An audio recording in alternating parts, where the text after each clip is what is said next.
Guys, just want to get a quick video on this 95 Dodge Dakota. So I put a battery on it. It's showing, the fuel gauge is showing on empty, so it may not have any gas in it, but I want to let you hear that it does turn over. Engine sounds good turning over. You see, we got the lights.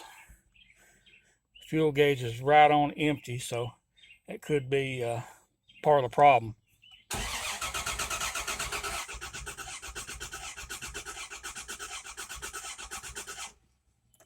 The engine turns over fine. Doesn't sound like any issues with the engine turning over. You may have to get some gas and dump some gas in it and try it again later. But I just wanted to let you hear that the engine does spin over fine.